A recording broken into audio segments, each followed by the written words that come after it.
What's up, everyone? This is Tony with JRNYcrypto. So we do have the markets dipping a few percent today. We do have some more FUD as well as some important topics to go over, some big news, some more steps towards mass adoption as well.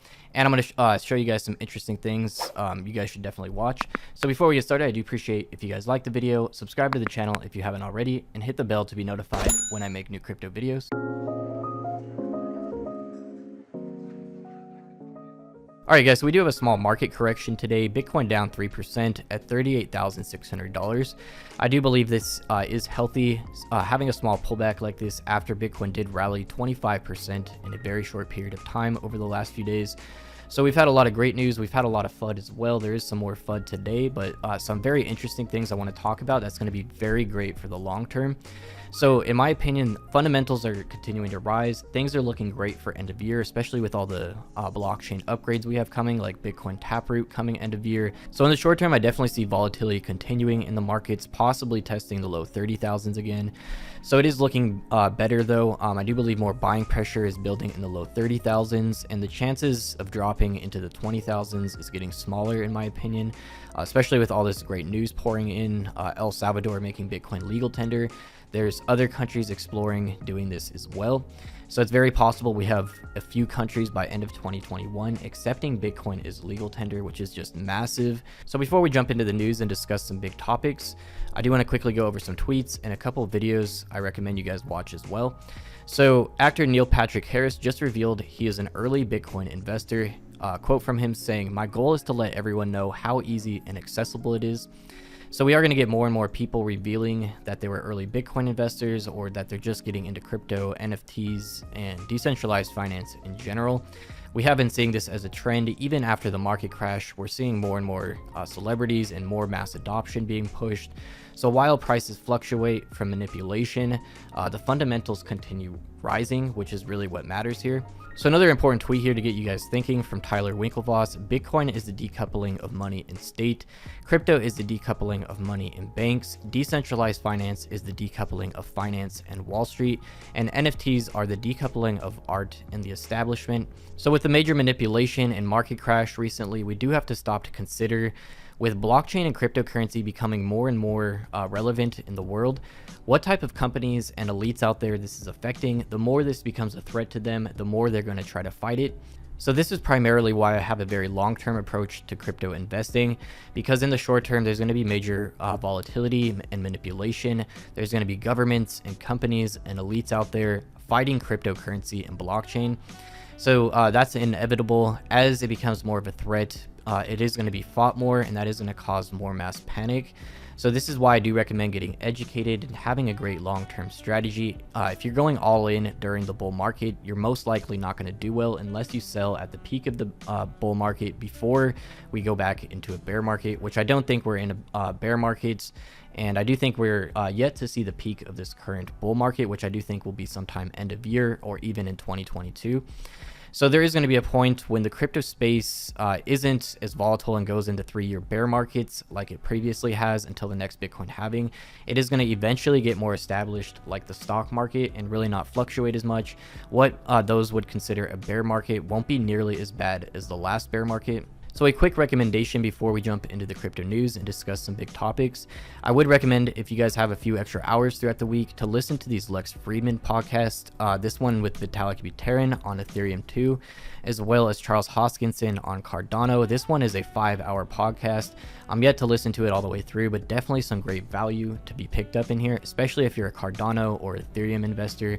And I would recommend listening through both just to get a scope on both blockchains and which you think will do better in the long term. Personally, I think ADA will have better return on investment in the short term, but that's because they have major upgrades scheduled by end of year and really when the project's going to get launched. But both projects are going to coexist in the long term.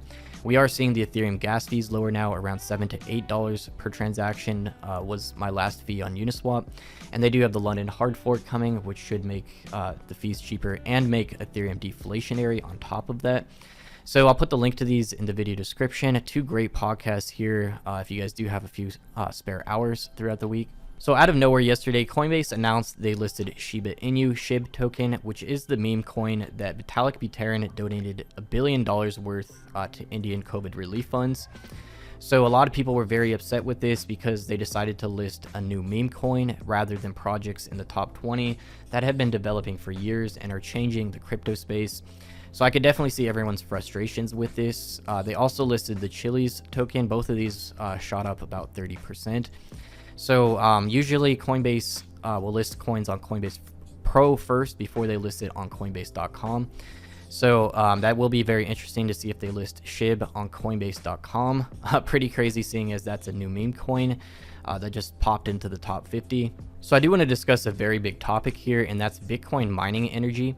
So what kicked off the market crash was Elon Musk announcing that Tesla would no longer be accepting Bitcoin as payment because they needed more of a clean energy solution for Bitcoin mining. So a couple days ago, we did have Elon Musk announce that Tesla will accept Bitcoin again as crypto miners use more clean energy, which we are having a global push for cleaner mining energy. And we did have China announce they're kicking out more than half the world's Bitcoin miners, and a whole lot of them could be headed to Texas. So that's another thing in discussion right now. People are setting up mining facilities in Texas with clean energy. We also had El Salvador announced they have a solution for Bitcoin mining using their volcanoes, which is 100% clean as well. So definitely a lot of solutions in play here. I don't think it's going to be long before Tesla is willing to accept Bitcoin as payment again. And I do think as we get big announcements like this and we do have a global solution and things are moving forward in general, I do believe the bull market will be picking back up again, especially because institutions are barely beginning to take interest. We just had the first country accept Bitcoin as legal tender and other countries exploring this. I don't see this going into another 3-year bear market right now. So we've had a lot of FUD come out of China in the past couple weeks, and I do believe this will continue, and we're going to see a full Bitcoin and cryptocurrency ban in China. So I do believe this is because they're working on their own digital currency. So of course they're going to push their citizens to use their currency rather than Bitcoin or altcoins and keep the revenue in the country, just how they banned every major website out there like Google, Facebook, Twitter, and YouTube. They have their own versions that were created in China that are basically replicas, keeping the revenue in the country rather than giving that to other platforms that were created in other countries. So I do see this happening over the next few months. It could cause temporary panic, but I do think it's a good thing actually, especially right now with them kicking out more than half the world's Bitcoin miners. And a lot of these will be setting up in other places with cleaner energy solutions. So in May, Beijing called for a severe crackdown on Bitcoin mining and trading, setting off what's being dubbed in crypto circles as the Great Mining Migration. Texas is an ideal destination for miners thanks to its abundance of solar and wind power, its unregulated market, and its crypto-friendly political stance. So definitely will be great to see a lot more clean energy solutions being set up. As we get closer to that 50% mark is when Tesla will be accepting Bitcoin as payment, and this will open the door to other institutions buying more Bitcoin as well. So like Kevin O'Leary said, this push for clean Bitcoin mining energy is a great thing because a lot of institutions will be buying in once this problem is solved, and that's definitely going to help the crypto space grow as a whole.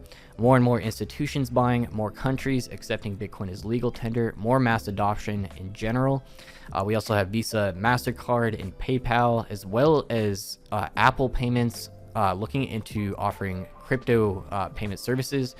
So lots of major things happening right now. I definitely think end of year is going to be looking great, especially with a lot of blockchain upgrades end of year as well. So we have some other countries trying to ban cryptocurrencies as well. Dutch official predicts crypto market crash, says the Netherlands must ban Bitcoin now.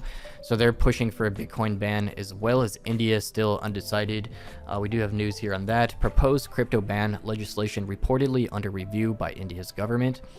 So this is inevitable. We are going to have countries fighting this while we have other countries adopting it. That's just how things are going to play out. And of course, the markets are going to be extremely volatile with all of this craziness happening in both directions. So there's more fear in the markets today as well. We did have an article this morning stating looming death cross may put Bitcoin bull run in danger ahead of Fed meeting. Analysts anticipate Bitcoin to continue its recovery rally above $40,000 on bets of increasing anti-inflation, but a looming death cross could spoil the upside outlook.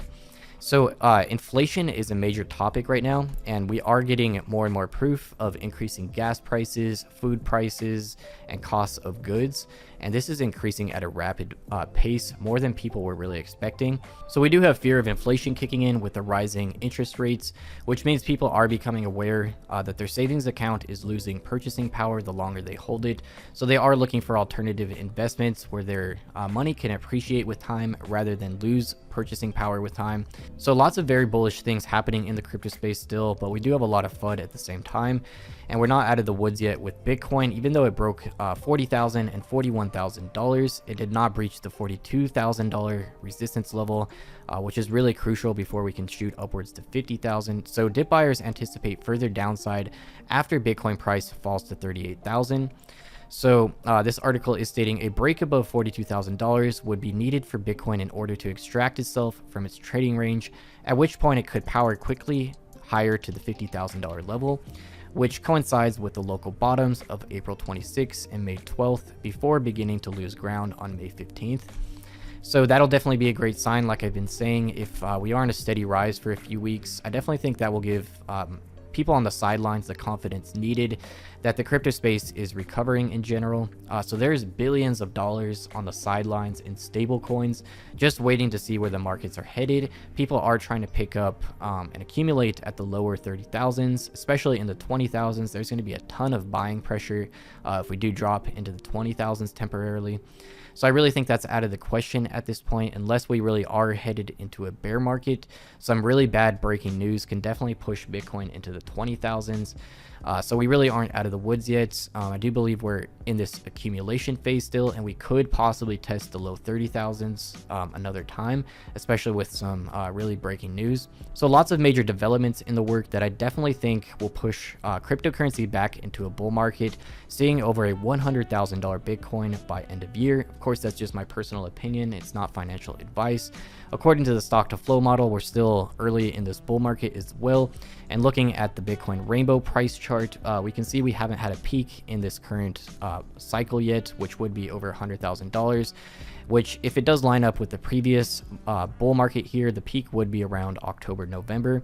So I do think end of year is looking great. So many developments happening with the clean energy solution for Bitcoin mining, countries considering making Bitcoin legal tender, as well as the major inflation kicking in. So many different things happening here. So that's it for today's crypto news and market update. I hope you guys found it useful. If you did, I do appreciate if you guys liked the video, comment below, and share the video anywhere on social media or with friends and family.